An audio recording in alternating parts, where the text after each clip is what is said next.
My name is Eef van Breen, and we're the Eef van Breen Group. The first time I experienced the counterpoint of sound pollution was when we were in New York to film a documentary. We listened back to one of the audio files one of us made of a group of Mexican percussion players. I listened to it, but I couldn't recall the sounds because I wasn't there when it was recorded. So I couldn't visualize it, I only heard it. I didn't see the context of it. Now, at a certain moment on the sound file, the rumbling sound of a subway train came across, and for a moment, to my ear, it was not clear anymore which sound was intended and which was coincidental. The rumbling came closer and closer, and at a certain moment it merged into the rhythm of the percussion players in a wonderful way. And it was no longer clear which was orchestrated, which were the percussion players, and which was not. Well, that made me think, because at a certain moment the train left again, and to my ears it sounded like the musicians were people you pass by while going somewhere else with the subway. And they were of course not aware, because they were there in the situation. They were not aware, but in my ears they're becoming part of a larger whole, a story. Now, counterpoint in music theory is the connection between two or more voices which create a harmonic context in which you can experience a melody.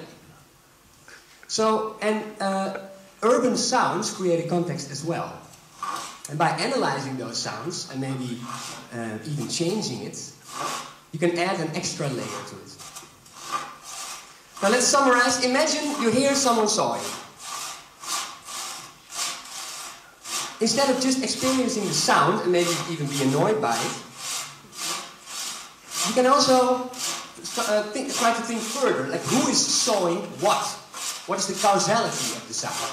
Maybe someone is sawing a summer house for his beloved, a summer house that she always dreamt of. Maybe he's sawing a board game that he once played when he was young, but he could never find it anymore. Or maybe he's sawing his own coffin.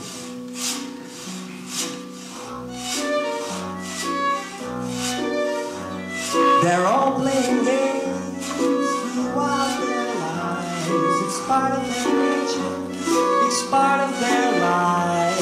It's all in the game to lose, and then they laugh. They laugh. Their playing is fun. No sky is too high. They make up their games to forget that they're down. It's all in the game to lose, and then they laugh. They laugh. La, la, la.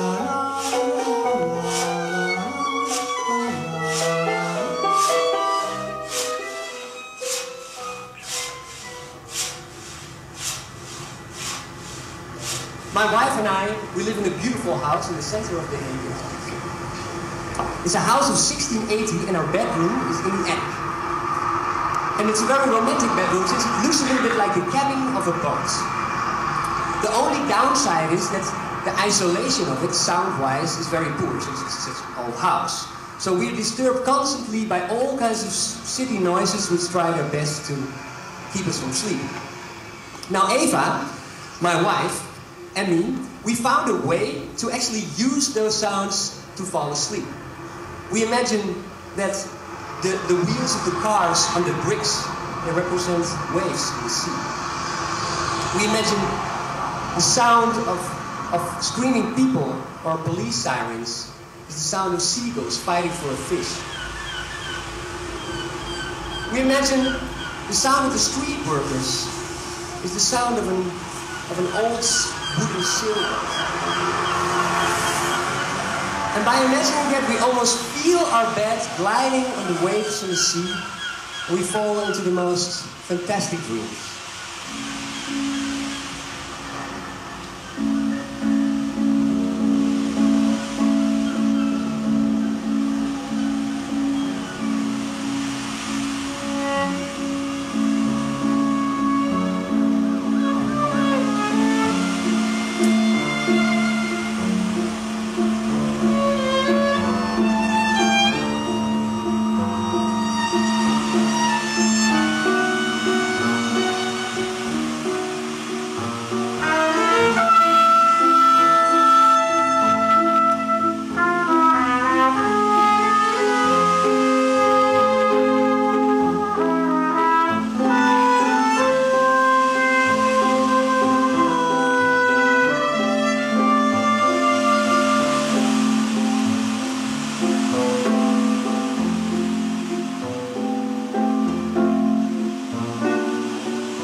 This year, our group made a CD.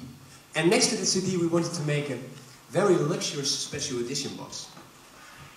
So I went to one of the most passionate printers in Holland and I asked him if he would be able to sponsor us. He said, yeah, if I sponsor you, I would sponsor you because I think you're a nice guy. But I'm not really interested in sponsorship. And yeah, he said that, and his name is Ton Hess. And his office, the office of Ton Hess, is right above his factory. So he said the only thing that I'm really interested in is this. If this sound stops, I'm in trouble. And then the next thing he said was that he was working on a presentation of his company, a PowerPoint presentation, but there was something missing, an essence, the heart of the company. I thought, this sound is the heart of the company, he said it himself. So I started recording all the machines of his factory, all the machines, and I started analyzing them. I heard the sound of a pneumatic system, which picks up all the separate pages to go into the machine. I heard little balls roll, which transport the pages into the machine.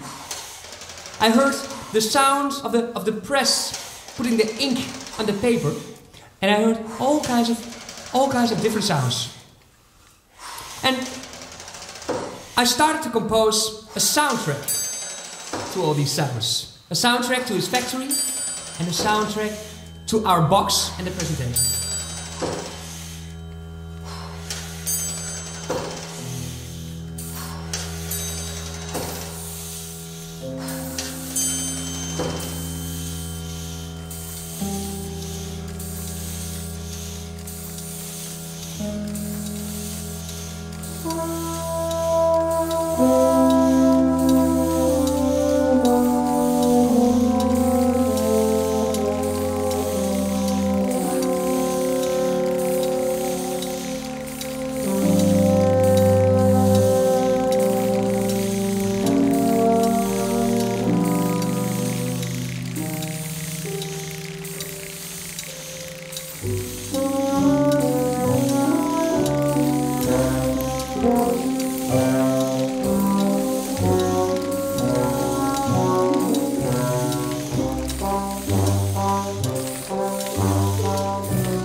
Now, as musicians, we presented you 3 ways how to recycle sound pollution by using imagination.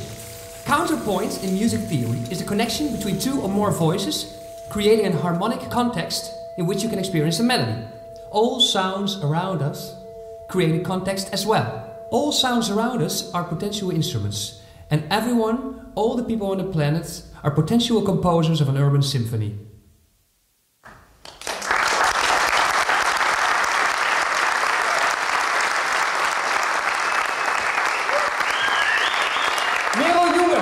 Miljoenen.